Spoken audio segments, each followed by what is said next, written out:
जिसके हृदय में राम नाम बंद है, कि जिसके हृदय में राम नाम बंद है, उसको हर घड़ी आनंद ही आनंद है। जिसके हृदय में राम नाम बंद है, उसको हर घड़ी आनंद ही आनंद है। जिसके हृदय में राम नाम बंद है, उसको हर घड़ी आनंद ही आनंद है।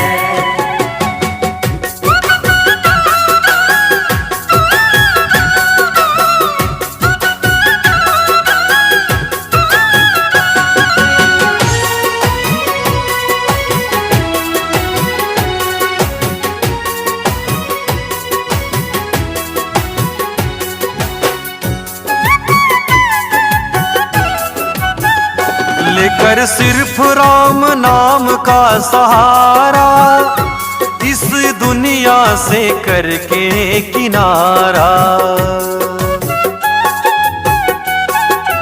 जय हो। लेकर सिर्फ राम नाम का सहारा, इस दुनिया से करके किनारा। राम जी की रजा में जो रजामंद है, प्रभु राम की रजा में जो रजामंद है, उसको हर घड़ी आनंद ही आनंद है। जिसके हृदय में राम नाम बंद है, उसको हर घड़ी आनंद ही आनंद है। जिसके हृदय में राम नाम बंद है, उसको हर घड़ी आनंद ही आनंद है।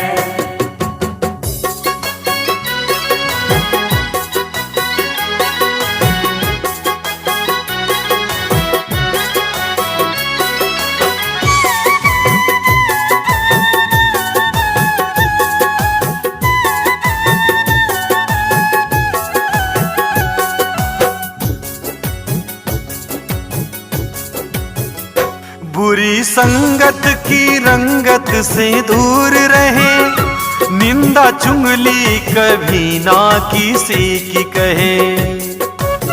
बुरी संगत से हमेशा दूर रहो, कि बुरी संगत की रंगत से दूर रहे, निंदा चुगली कभी ना किसी की कहे। जिसको सत्संग हरदम पसंद है, जिसको सत्संग हरदम पसंद है, उसको हर घड़ी आनंद ही आनंद है। जिसके हृदय में राम नाम बंद है, उसको हर घड़ी आनंद ही आनंद है। जिसके हृदय में राम नाम बंद है, उसको हर घड़ी आनंद ही आनंद है। जिसके हृदय में राम नाम बंद है, कि जिसके हृदय में राम नाम बंद है, उसको हर घड़ी आनंद ही आनंद है। जिसके हृदय में राम नाम बंद है, उसको हर घड़ी आनंद ही आनंद है। जिसके